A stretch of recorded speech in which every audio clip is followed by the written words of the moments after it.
Hi, I'm Lisa Entwistle, founder of Wealthy Living and host of Wealthy Living radio show. I help open-minded, big-hearted people connect to themselves, others, and the world around them, guiding them to live a wealthy life both personally and professionally. On this show, I have conversations with a variety of different professionals to discuss topics that cover physical, emotional, and spiritual wellness. We discuss how our choices impact our work, our relationships, and our health, and suggest ways to help you live a wealthy life. So on today's episode, we are going to be talking about a topic which is covered in almost all of my coaching sessions, well, at least at the beginning of a journey with a client. And we'll be discussing connection for healthy relationships. So when you connect to yourself, when you connect to others, so the relationships with others and yourself, and how to have those healthy relationships through good communication, through being really self-aware, and also about how to let go of old patterns or old stories so that you can have really good, true, authentic connection. So today I've got with me a really special guest. She's come all the way from Thailand, which is really exciting. She's from Melbourne, but she hasn't lived here for quite some time. So it's really exciting to have Romi, I'll introduce her more formally in a minute, in the studio today recording this podcast. So Romi is perfect for this topic because she's the author of 2 books on emotional intelligence. One of them is a 5-minute guide to emotional intelligence for adults, and then her latest one is called The Key, and that's a teaching tool for teenagers, and she teaches that in schools. So Romi is an author, she's a holistic counsellor, she's a writing therapist and a public speaker. So currently, as I said, she's living in Thailand at a place called the Sanctuary, where she's a counsellor and she runs courses. And she's actually running a course which we'll talk a little bit more about in the episode coming up in the next few weeks. In November. Called ReConnect, and that's for adults in Melbourne. So welcome, Romi. It's Thank so you. lovely to have you here. Thank you, Lisa. Pleasure. So you've got such an incredible story that enables people or the listeners to really connect with you because it's so unique. And what I love about your story is how you've really designed your own life. Mm-hmm. And I think that that's the ideal for so many people, but it's not. A lot of people find that really difficult to put into practice. Yeah, absolutely. So maybe you could just start by sharing with the listeners a little bit about your story and your life, because it's a really interesting story, and how you've got to be an author of books on emotional intelligence from where you've come from. Okay. Well, it's a long story, so I won't do the whole story. But after school, I did things like studied social science, hated it, went overseas for the first time, came back, did finish it. And I was on the path of doing things that I was meant to do by society, by family, by religion, by upbringing, and none of them made me happy. Until I discovered photography, actually. I think in my early 20s, I went and studied photography, became a photography lecturer, was a freelance photographer for 8 years, and I absolutely loved it and felt that I'd found my calling. It was a real struggle to do photography in terms of it was going against what society thought that a young female should be doing at that time, and it was not very widely accepted by my family and friends. But I did it anyway because it felt like that was the first time that I knew what I wanted to do. Since then, I think I actually lived in London and Spain and moved back to study social work. And that was my next big calling, was studying social work, working in homelessness, drug and alcohol, mental health, volunteering in India for the WHO, working in Vietnam. And the last 10 years, I spent 4 years in Cambodia, managing a hip-hop centre, working with street kids, and the last 6 years living in Thailand. I actually moved there to write my memoir, which I've really almost finished now, and in the meantime I actually wrote 2 books on emotional intelligence. And they came about because as a counsellor, I was doing holistic counselling at the Sanctuary in Thailand, like you said, and so many people kept saying, how can I take you home? How can I get more? How do I get more information? How do I stick you in my pocket and fly you home? Can't you write a book? And I thought, well, actually, I can, because I've always been a writer and I'm an author now. So yes, why don't I write a book? So I started with the self-inquiry, self-awareness book called The 5-Minute Guide to Emotional Intelligence. And through many years of counselling again, and with that book, I sort of started thinking, why are we not teaching younger people these skills? In my counselling, the fundamental underlying issue was that most adults didn't have the skills young enough to be able to deal with what was going on in complicated lives and emotions and understanding themselves, which is how the key came about, where I started then thinking, how can I write a book for younger people as a guidebook, teaching tool full of skills and tips and tools and examples. And now I'm actually teaching that in school, which is why I'm in Melbourne right now, is to teach my curriculum, The Key, at schools for teenagers. Oh, brilliant. And, it's so, it really is so important to be teaching young adults and, and adolescents these sort of skills, because I know personally myself as well, I have clients that are predominantly in their 40s. Some are a bit younger than that, maybe some are late 20s and 30s. But if we just, some of the things and roadblocks that I see happen with them, and some of the patterns that they've continued to have over so many years, could have been avoided had they done some of this work when they were younger. Absolutely, so it's just incredible that you're able, and not just that you're able to write the curriculum that's happened, but there is an opportunity to be able to teach this curriculum, that society is opening up to the idea of emotional intelligence being a really important part of a curriculum. Yeah, absolutely. And I interviewed loads of adults. Living in Thailand, I work with a massive international community of people from all over the world that come there for healing, because it's a healing centre. And I interviewed lots of adults, and one of the questions I asked was, what do you wish you would have learned that you didn't? Because I work with like 13 to 18-year-olds in schools and in one-on-one counselling sessions, and 13 to 18-year-old is adolescence, and adolescence is the development of identity. Yeah. So they're developing their identity, but with no idea what's going on. And then if we don't develop the identity at adolescent stage, and then we become adults, but we don't know who we are or what our values are or how to communicate effectively, we're kind of like just running blind through life without the skills to adapt. If there's an accident or a death or a divorce, we don't have the skills to emotionally understand what's going on. So it's quite difficult to move forward effectively. Yeah, I agree. I agree so much with that. And I think that what comes from really developing the emotional intelligence is self-awareness, to really get to know ourselves. And like you said, these young kids, it's their age where identity is being developed, but they're not being generally, or now they are with you in there, but generally they're not being taught the tips and tools and methods of how to become self-aware. So it's not just a matter of just all of a sudden we naturally are self-aware. It's the mindfulness to become self-aware and the reflection practices that we can do, and all the different tasks that can be done in order to help someone become self-aware. Because I know that I see so many, as I said, adults, and I have seen young adults as well in their transition, stages out of school and into the bigger world. But self-awareness is probably the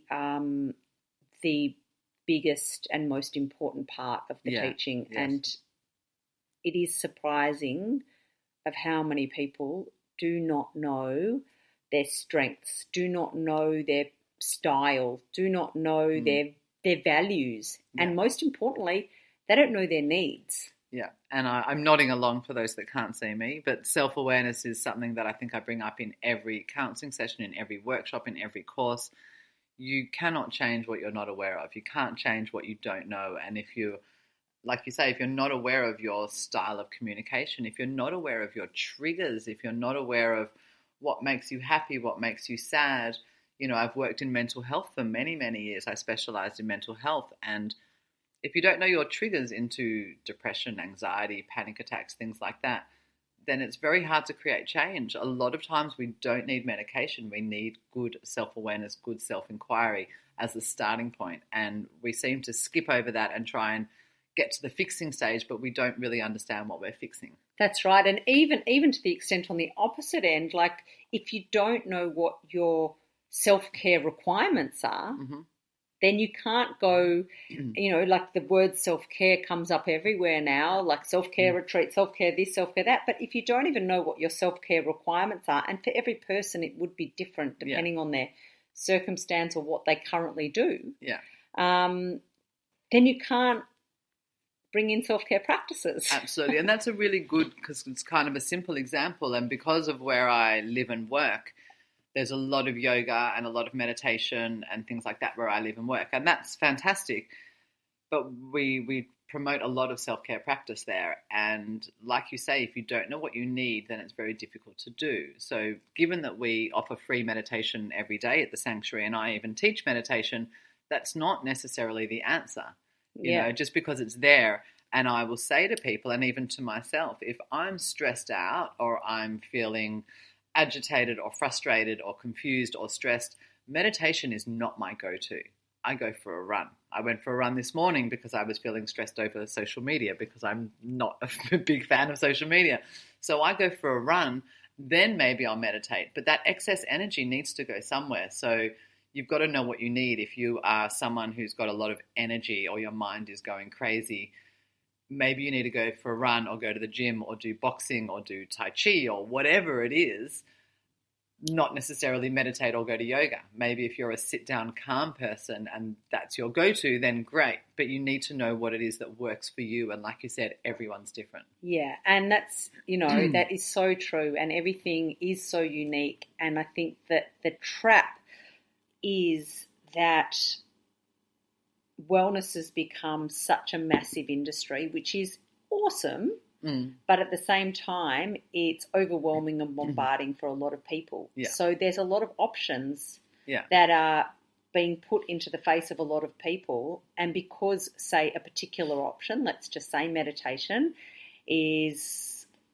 for the sake of it, we're using meditation just because you said it, but might present on someone's news feed over and over again, and therefore that person might feel like that is their answer without actually even stopping, pausing and going, well, what is my actual need? And not just what is my need, but what sort of person am I? Yeah, and that actually leads into, really interestingly, stuff that we talked about earlier today, is when we say that we need to go and do something, the language that we start using, because it becomes then a pressure. Yeah. And to give a really simple example, where I work at the Sanctuary, there's yoga everywhere. You know, there's 3 classes a day. They're all my friends. I don't really need to pay. There's 2 other classes of yoga that I can go to. So there's all this yoga available to me, and they're all my friends, and all the yoga teachers look spectacular, and they look healthy and happy and fit. And I, for many years, felt incredibly guilty that I wasn't going to yoga. And it felt like an obligation, and it made me feel bad about myself. And I kept thinking I should go to yoga. And what's wrong with me? Yeah. And the reality is I'm not a huge fan. I actually prefer Pilates. I prefer rigorous exercise. I prefer meditation. So it was actually that it wasn't what I wanted. It was more that I felt obligated to do it. Yeah. So it becomes actually a pressure when it's trying to be part of your self-care practice. So it doesn't work. And like you said, when something comes up, say on your news feed or on your Facebook, it's about understanding what it is. You did a great podcast a few weeks or months ago on mindfulness meditation with some young guy that was a great speaker. I can't remember his name, but I really liked his mindfulness meditation podcast with you. Richard. And he explained what it was and what is mindfulness, what is mindfulness meditation, how can you bring it into your life. I loved it because I teach mindfulness meditation, but he broke it down in a way that makes sense. Yeah. And when I run my courses or workshops or one-on-one counselling, because, like you say, there's all these buzzwords going on and everything can be overwhelming. For me, I like to break it all down, make all of my workshops and all of my counselling really simple, really useful, full of tips, tools and techniques, and always things that you can take home and do. Okay, so let's do that. Okay. Let's do that and bring it back to really grounded, practical stuff that the listeners today can take home. So bringing it back to the topic, which I sort of mentioned in the beginning, about connecting to ourselves and to others for a healthy relationship. So let's start with maybe others and talk about communication. Okay, so communication in relationships is vital for a healthy relationship. Yeah. You know, we need to communicate well. If we don't communicate well, things get misunderstood. We get misunderstood. Things can get blown up. Arguments can happen. Arguments can escalate. Issues can arise from small things to big things if communication isn't good. Yes. Even in the extent that if two people are hanging out a lot, they're just friends, or they're traveling together. A recent example, I've just been travelling with a friend of mine. There was something that was bothering her. There was something that was bothering me. We sat down, we talked about it, we have good communication, and we could move forward. But if you don't have good communication, resentment can build up, and then things can escalate. So let's talk a little bit more about communication in relationship and arguments and what happens when we have arguments. So let's start with arguments. What happens when we have arguments? Or why do arguments happen? Arguments are not usually over one specific thing. I mean, sometimes they are, but arguments are usually the build-up of frustration. Yep. So maybe you're frustrated with your partner or your mother or your brother or sister or friend. So when we talk about communication in relationships, we're not only saying husband, wife, boyfriend, girlfriend, whatever. It's relationships with people. Yep. So in communication, when we're not having the courage to say what it is that we want and say what it is that we need, then we can get frustrated. And it can be over something little, like even in the household, you know, moving something around the house, helping clean up the dishes, making the bed, cleaning your room, whether it's with a family member or a partner. When we have an expectation that they will do that and then they don't, and we don't comment on it. So it's this constant build-up of feeling frustrated and feeling frustrated and feeling frustrated. And that's the build-up, because the way I explain it to people is that we want to experience and feel the full range of emotions. But we all our emotions should sit in, I suppose, what I call a baseline. And I'm sort of always putting my hands around my waist, sort of the baseline of where all our emotions sit. And every emotion will rise and fall. And, you know, you feel sad, then you feel happy, you feel excited, you feel frustrated, and they're all fine. But when one emotion gets out of whack or out of check and we can't get back to baseline, so maybe we feel frustrated over something and then we go back to baseline, but we get frustrated again. And when we get frustrated too many times, we can't quite reach back to our baseline. So it's as if we're ready to blow our top at any given moment. So the argument will occur when something happens that kind of pisses us off or frustrates us or whatever it is, and we flip our lid and we feel like the crazy person. But it was actually the build-up of all the times we didn't say what we wanted or needed, or we didn't have the courage to express, that leads to that explosion. And often the explosion is at the wrong person, in an inappropriate time, but it's the build-up. And when I talk about it with teenagers in classroom, we talk about it in terms of if you have a bottle of fizzy drink, and each time you feel an emotion, you shake the bottle a little bit and shake and shake and shake. Over the day, by the end, when you open the lid, it explodes because it's a build-up of emotions. Yeah, great analogy. So, you know, that's so true, and I think a lot of the listeners would agree. You know, it's easy to agree, and I'm sure most people would have experienced that happen. I know that I've definitely experienced that happen in, you know, different circumstances. But maybe, like, what could you say, or what suggestions could you give to try to avoid that happening? And I know the simple answer might be speak up, but speaking up isn't really the easiest thing for everybody. Not everybody has like that courage to do it, and some people don't even see it necessarily as courage. They might just feel disempowered in that particular relationship and really struggle. Like they get to a point, they think they're going to say it, hits their throat and no words come out. Yeah. And look, it is courageous to speak your mind. And yes, absolutely, the first thing you would say is speak your mind. But it doesn't need to be an aggressive style of speak your mind. Yeah. I often say don't speak your mind at that moment. In that moment of frustration, it's very hard to stay calm. So the voice that you will use in that moment will not be a pleasant voice and will most likely lead to an argument. Yeah. So at a different time of the day, over a cup of tea or coffee or whatever it is, whether it's with your kid or with your partner, to sit down and go, hey, you know what? Earlier on today, I was feeling a little frustrated over whatever it is. So when you're both in a very calm state of mind, because at the time, it's very, very hard. At the time, what you want to be doing is finding a way to calm down, whether it's through meditation or even just a few simple breaths. You don't have to do an hour-long meditation. You can do 5 deep breaths and let that sort of calm yourself. You can go for a walk, get fresh air, do exercise, all the things that are good for you that help calm your mind down. But you also then want to be looking at your values and your boundaries and things like that, because usually when you're frustrated, some kind of boundary has been overstepped that you may not have told the other person that you have. So it comes again back to self-inquiry, self-awareness, self-knowledge. How well do you know yourself to know what it is that's kind of pissing you off? Sometimes we don't know, and it becomes very hard to say what's upsetting us or what's going on and find the right words when we ourselves don't know what they are. And that's where the self-inquiry, self-awareness practice comes in, because you've got to know, are you upset? Are you frustrated? Are you agitated? Are you hurt? What are you? Because you would do something different for the different emotions. So you need to know what they are. Yeah. And sometimes it is, and we'll talk, I'm sure, about it a bit later, about letting go. Because you can't be a control freak, and I was totally a control freak, sometimes still am. You can't hold on to everything. You can't have everything exactly the way you want it just because you want it, because you need to be able to participate in the world with other people. Yes. Which means you need to negotiate your way through the world and work out, what do you value? What things do you really want to hold on to that are actually important to you because you value them? And what things actually, an entirely different session is, how do I let go of that rather than how do I get what I want? Yeah. So they're quite different in a way. Yeah, great answer.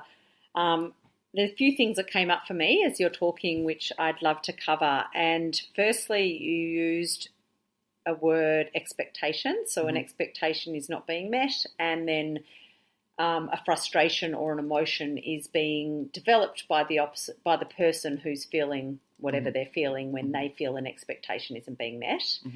And then I was thinking, like, then you sort of went and talked a little bit about person's self-awareness and understanding their needs. So I'm thinking on that is that, say a person, and we can talk about in a minute, I'd love to talk about some self-awareness and some tools and practical tips that you can give people to become more self-aware.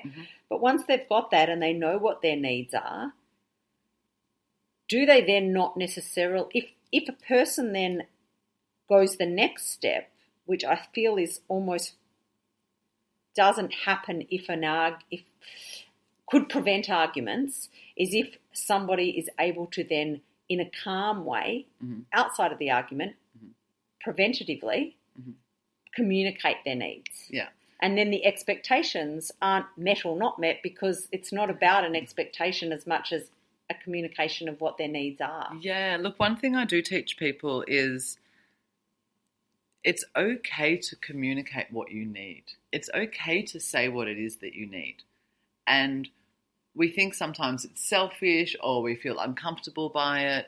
But even simple things like in communication, you either are kind of kinesthetic or you're auditory in terms of communication. So you either, what you hear is words, listening, talking, hearing, speech, communication on a verbal way, or maybe you're kinesthetic, which means you can hear it more clearly through touch, actions, follow through.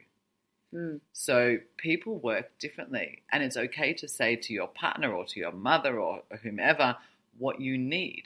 So if you and I are in a relationship and I'm auditory but you're kinesthetic, so I keep saying, I love you, Lisa, I love you, I love you, I love you. If you are a kinesthetic person, if you need to be touched or held or have actions or follow up or follow through, then you are not hearing I love you, because you are not connected to my words, because you are connected to touch.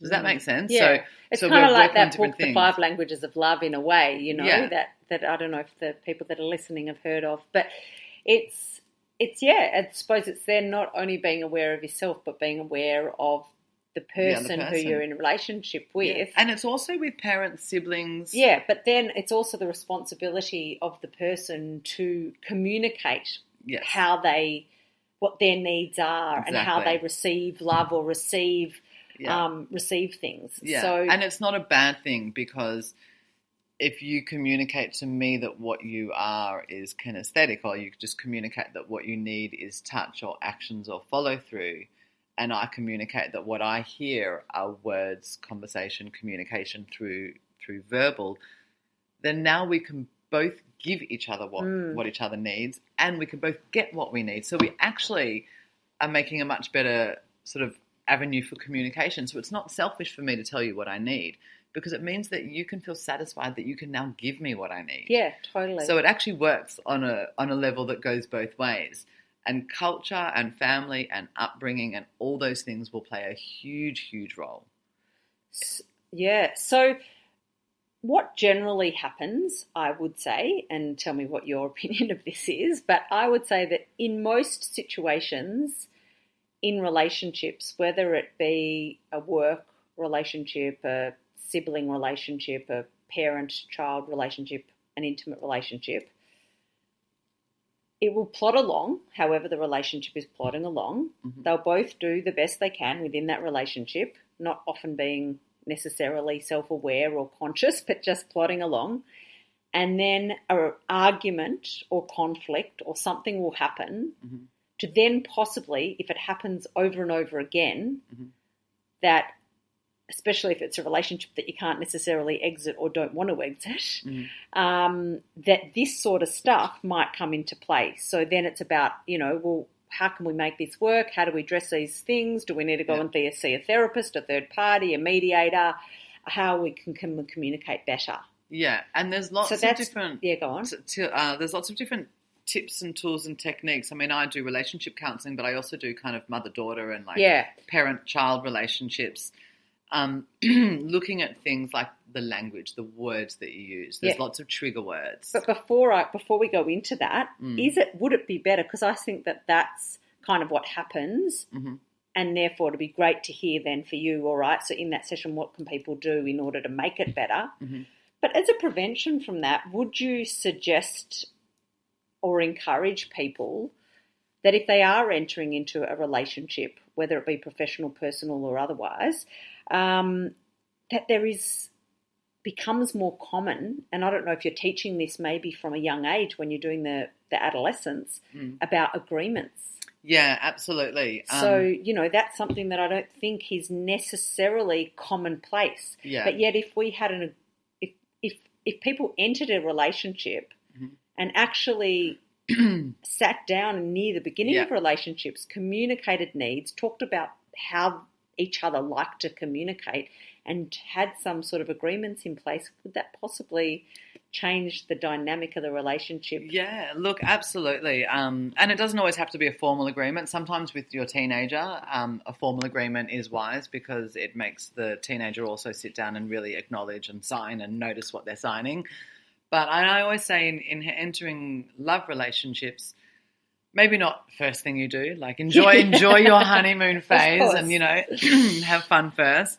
But if you do feel like this is a relationship that will last, then absolutely sit down and hold these conversations and tell them what it is that you need and listen to what they need. The bottom line with all communication is that we want to feel heard more than we want to be heard, because you can literally be heard. But we want to feel heard, which means we need to stop and listen and acknowledge and be present and listen to the other person. And as soon as you can even just achieve that, then you'll both feel heard. Yeah. So if you can enter the relationship in that space and hold these conversations at the beginning, and even hold conversations around what should we do if we end up in an argument? Maybe when you're ready to, say what your triggers are. something like this will always trigger me, and in the past what I've done is storm out. I'm going to try not to do that with you, but that's my past behavior. Yeah. So that requires self-awareness, self-inquiry of what are your past behavior, what are your default patterns. Yep. Let your partner know that you're working on it. Maybe they can help you. Maybe there's words that they should or shouldn't use at that point that will totally make you flip your lid or will calm you down. And if you can let them know what they are at that time, then they can help you move through that.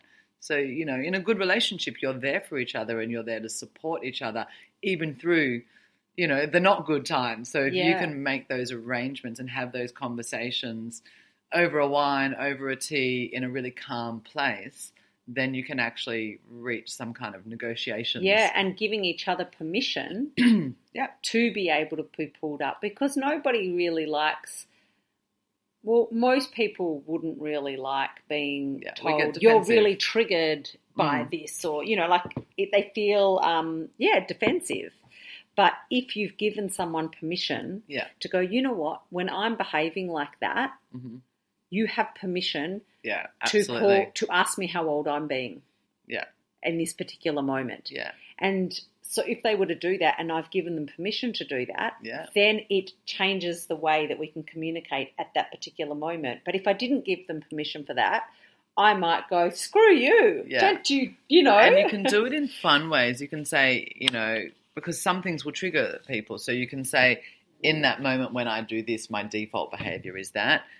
If you could actually stand up and give me a hug and hold me for 30 seconds, that will, if you're breathing deeply, eventually we mirror each other. Yeah. So my breath will begin to match yours and I will calm down.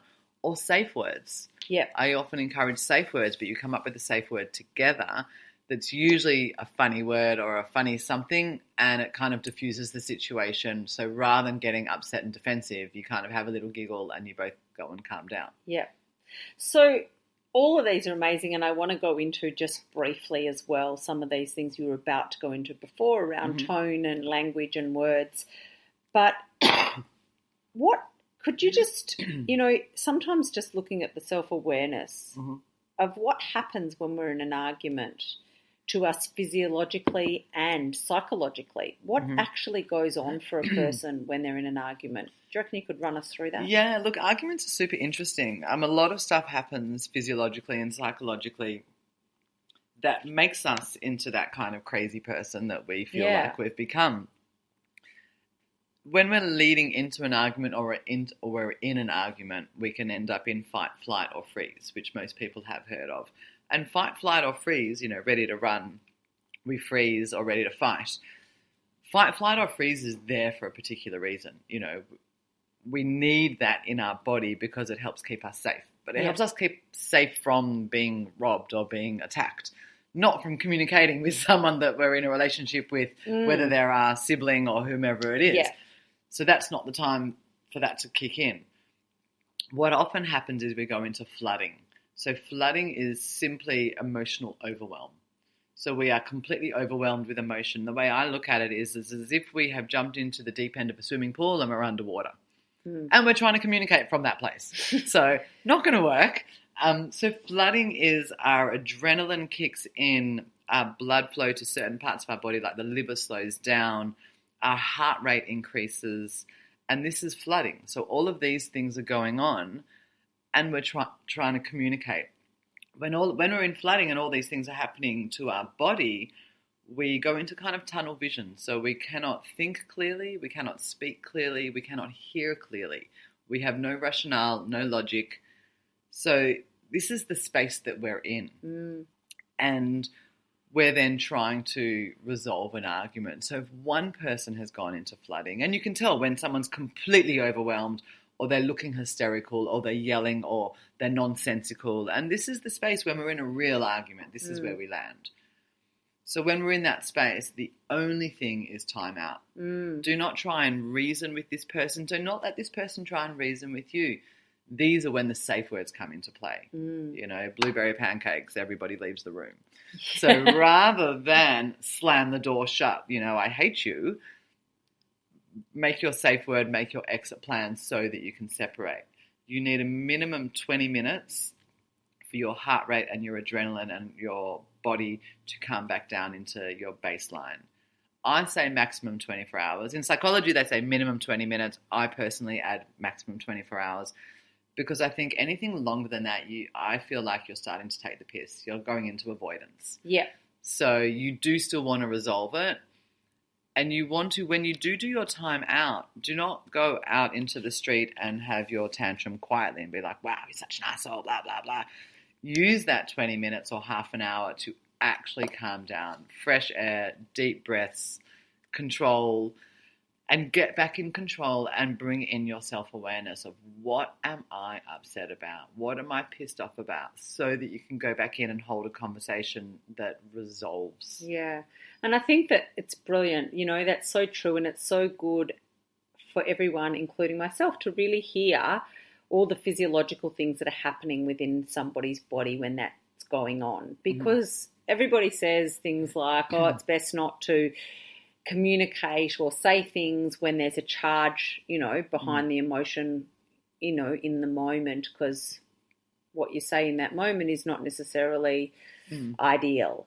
Now you get why. But to actually understand on a physiological level why, it makes sense. Yeah. And I think what's really good, education is key, isn't it? So knowledge and education enables us to be able to make better choices. And it's brilliant that you're doing this work with young adolescents. But I know when I come back to, what I just talked about with agreements, that's an amazing thing to be educated on in a relationship, like not only with an intimate relationship, but just even like as a parent with my child. If we both understand, and children are not too young to understand, I mean, it'll be explained more simply, that physiologically that there's things going on in the body that doesn't allow for the best response. So kids tend to be more impulsive. Adults be impulsive when they're acting like their child, they're in a child, but it's a more of a trait of a child. Yeah, and I think when I see with adults and kids and adults in relationships is, again, going back to not dealing with the little grievances, not dealing with the little annoyances. So maybe you've been at work, like if you work in an office all day and a few things at work pissed you off and you never quite dealt with them, you didn't express yourself, you didn't put in place boundaries, you didn't resolve any issues, you just let yourself get quietly annoyed a few times, and then you come home and your kid asks you an annoying question and you go bang, fire off, and your first argument the minute you've walked in the door. Yeah. And that was the undealt with issues of your workday that got played out in the home. And that happens a lot between work and home, and it's just not, maybe before, I remember working with a client from Israel and she had a very high power, very stressful job, but then she came home to her kids and they wanted her full attention.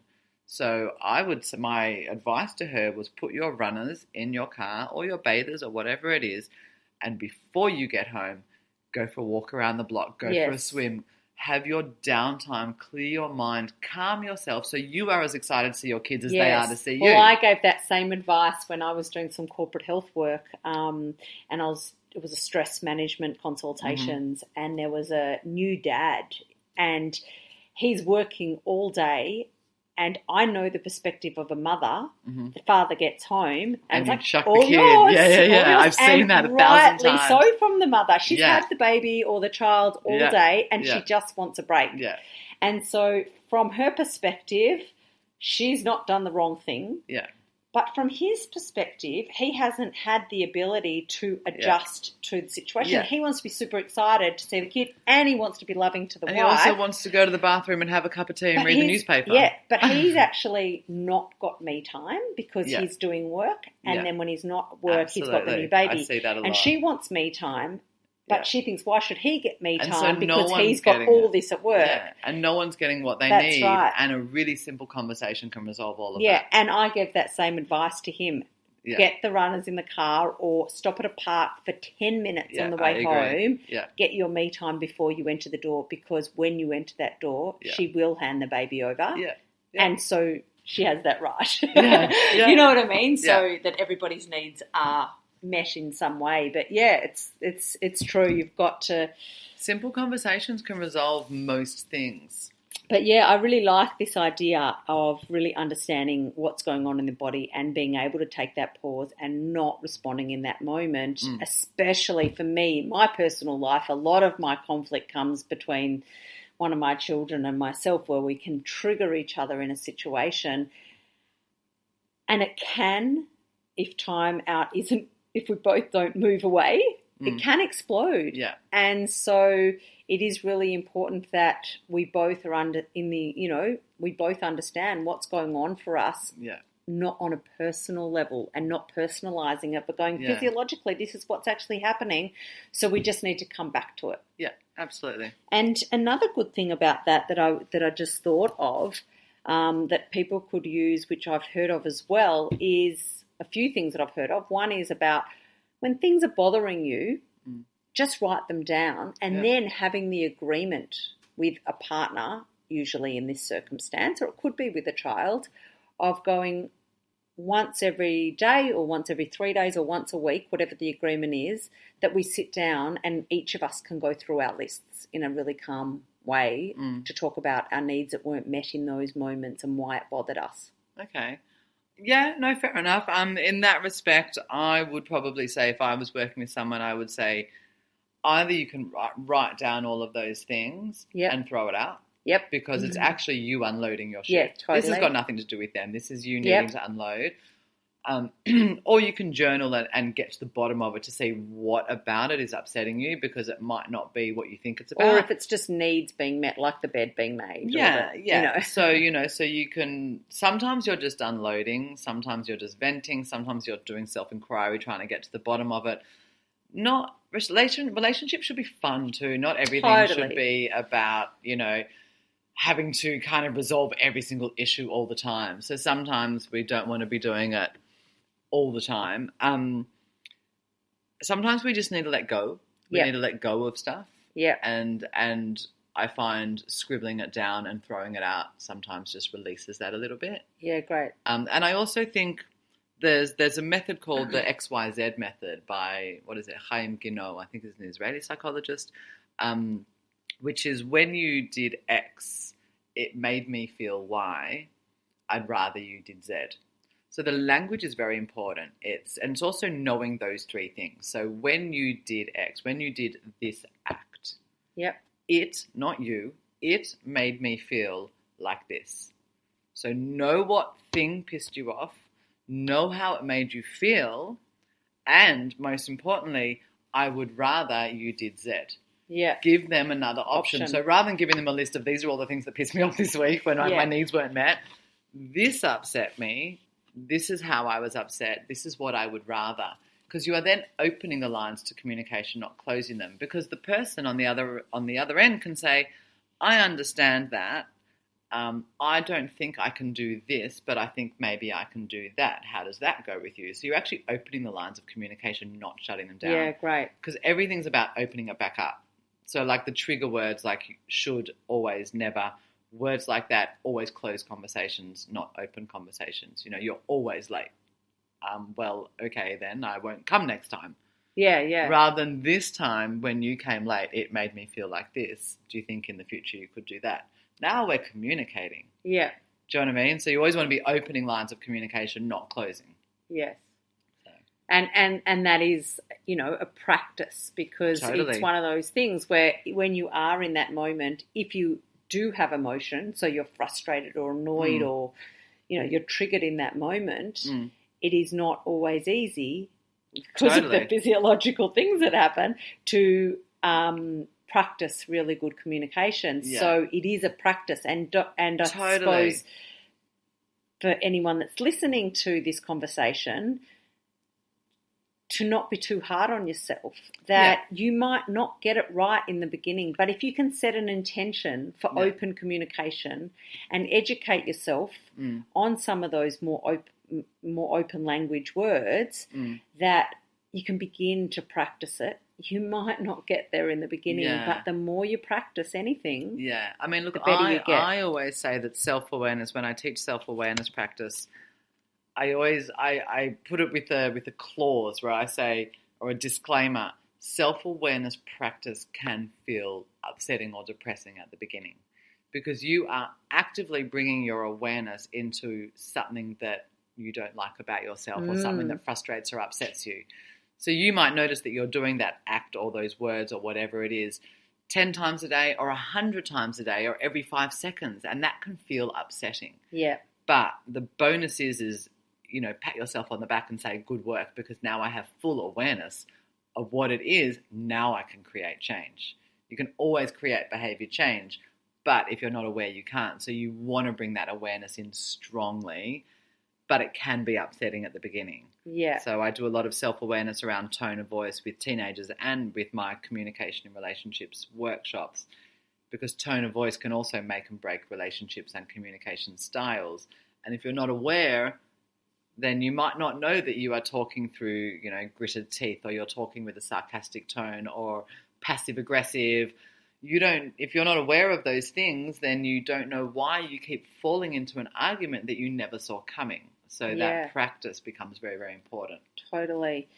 Yeah, so true. So if you look at self-awareness, and I'm just aware of the time as well. So, we've just got to pull it back a little bit, because I know that we could probably go on for the next hour. But if we look at self-awareness and tips for people, like what are some tips, really grounded stuff that somebody listening today could do to become more self-aware? What are some of the suggestions that you could give? Because we have discovered through this conversation and through individually both of us knowing our work that self-awareness is the key. Yeah. Look, self-awareness it's simple in its instruction. It's difficult in doing it because it also requires a good memory. Like, we sometimes simply forget. Totally. But I look at self-awareness in 3 stages. So the first stage is doing, I suppose, your self-inquiry work or your reflection at the end of the day. So you get to the end of the day, and maybe after dinner or before bed or whatever, you think to yourself, okay, how did my day go? Did anything upset me? Did I end up in an argument? Was I sad at a moment? And these are all, they're not particularly good or bad things. It's just reflecting on your day so that you can notice and start being aware what happened. Maybe you had an argument with a friend today at work, at school, on the phone, and wherever you are. At the end of the day, and you think, how did I end up in that argument? And you stop and you think about it. I always recommend journaling, because that really helps you process your thoughts. But work out what happened and look at what happened just before the argument and what happened just before that moment.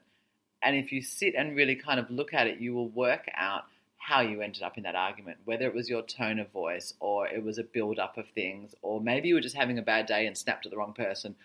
You will work out what it was, or at least start getting an idea so that you can start learning. So when I look at self-awareness, it starts with, at the end of the day, reflecting back on your day to see what happened and what led you to different places. Yep. When you get good at that and start being aware that particular things are landing you in particular situations, you can then try and bring your self-awareness practice further into the daytime, so that maybe just after an event you go, oh, wow, I just caught that. I'm a bit late, but I can see what just played out. Yep.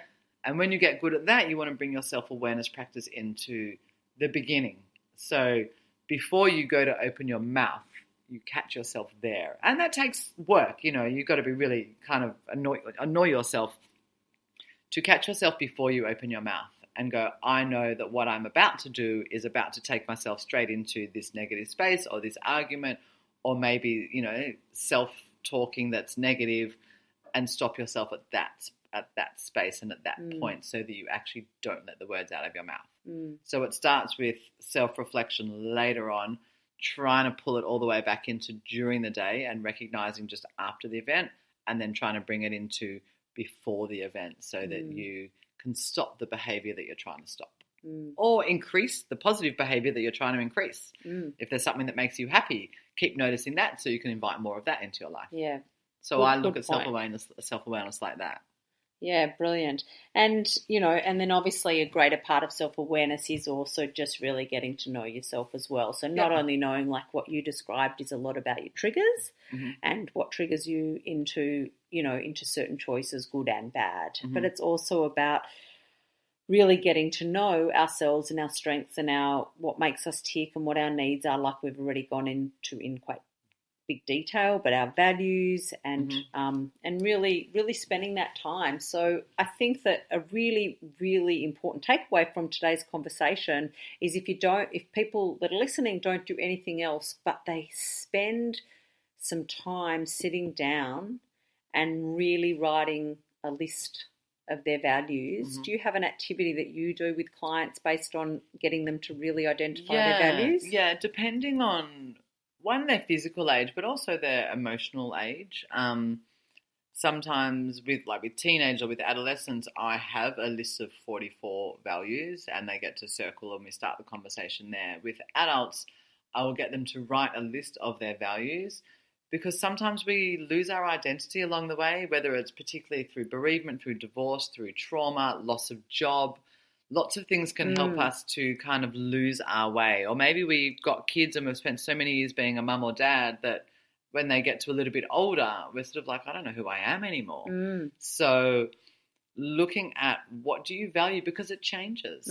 So literally writing a list of the things that you value. And then, circle the 3 that you would die without, the 3 that you have to. Maybe circle the 3 that you think, why the hell did I write that?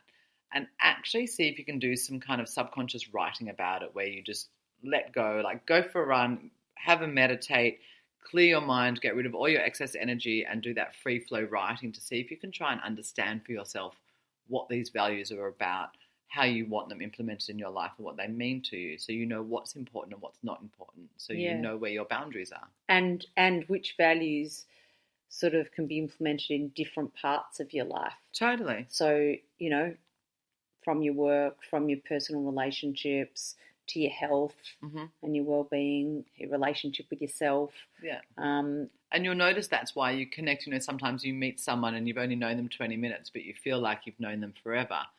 Often your values, there'll be something in there intuitively that has drawn you together that just makes sense. That's right. And often that's when the connection can really take place, when there's an alignment in values. And that's the same with work. And, I'm not going to go into this in this podcast, but I might in a couple of ones that I do. But, in alignment with work and the way that we work and the mediums that we use for our work and the type of clients that we attracted to and attracted to us. And a lot of it comes down to alignment. Values. And when I get new clients, whether it's my online clients or my work at the Sanctuary, the number one thing that people always say to me is they will say they came to me. Sometimes people come and say, I don't even remember your name or what you do, but I knew that you were the person I needed to talk to. And they'll bring up words like grounded, honest, blunt, call you out, that I call you out on words. Shit. Yeah, and you and I are quite similar and we've always got along. Yeah. But it's that. And these are the things that I value. When someone starts going airy-fairy, blah, blah land, even, on any topic, whether it's spiritualism or whether it's, I don't care, exercise, whatever it is, but the minute you start talking in metaphors and not in a real way that we can actually be grounded and practical tools, but what you ideally could maybe do in an ideal world. The ideal rather than the real. Yeah. So my values don't line up with that kind of work. And people that come to work with me, obviously they line up with where I line up. And the people that I work with, I fall in love with all my clients because we are just connected on a level. They want real takeaways. Yeah. And I will call people out on their crap because I think that that's being truthful and honest, and a good counsellor will actually just be honest with you and tell you the shit that you don't want to hear, but someone's got to say it, and a friend is not going to. In the most respectful, kindest, nicest way, of course. Totally. Yeah. But you've got to be honest, because sometimes you don't hear that stuff and then you don't heal. That's right. And it's so true. So we've covered a lot today about communicating a lot in relationships. We probably didn't cover so much about communicating with ourselves and the voices that we have. And often in our head, we often have two people in there sort of battling it out, and we don't know which one we want to listen to. And often we listen to the one that's usually mean. And I don't know why we do that, but I don't know. We just tend to sometimes fall into that victim mode. But we unfortunately don't have time to go into that too much or even at all probably. But I think a lot of the things of how you relate to others can be taken of how we relate to ourselves. Yeah, absolutely. And how we talk to others should be also how we talk to ourselves, and about agreements as well. What sort of agreements do we make with ourselves? Mm-hmm. And the boundaries we set for ourselves as well as setting for others. Yeah.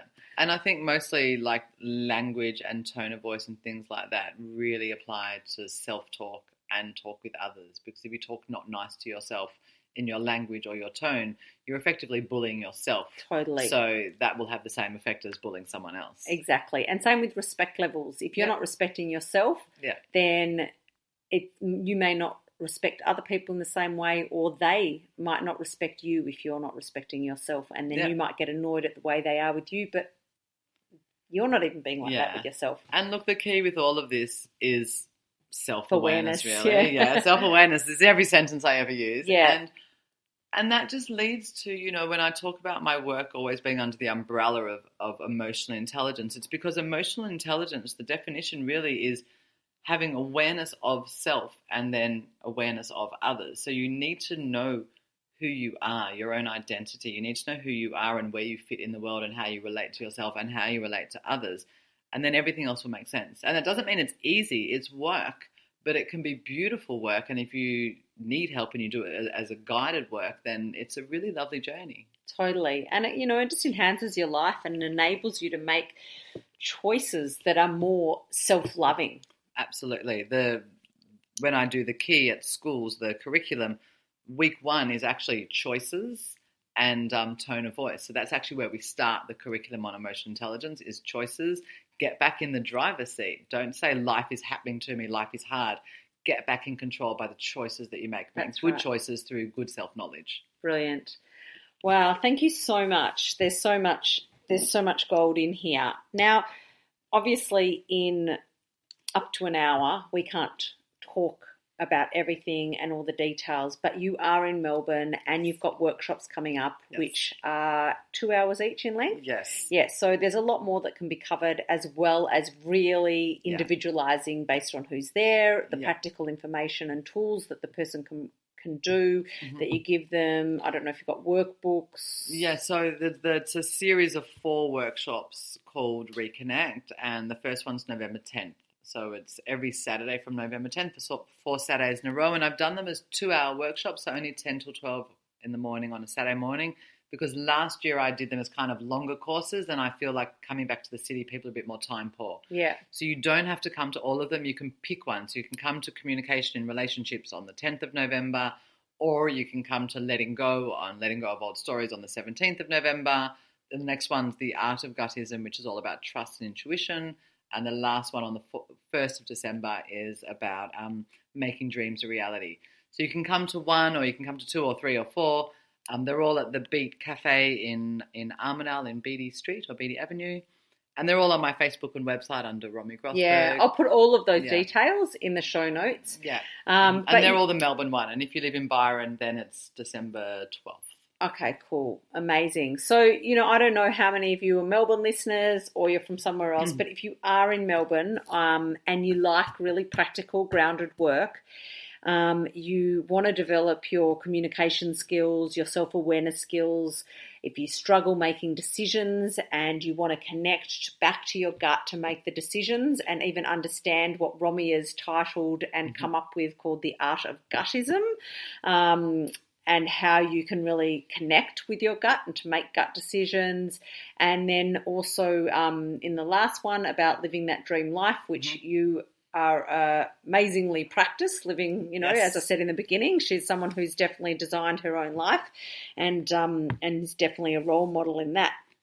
So if you want to go to any of these workshops, they're super affordable and you're going to gain so much value. So I really recommend that you do get along to those. But otherwise, I will leave more information about Romi and her details on the show notes and in the posts, or you can get in touch with me.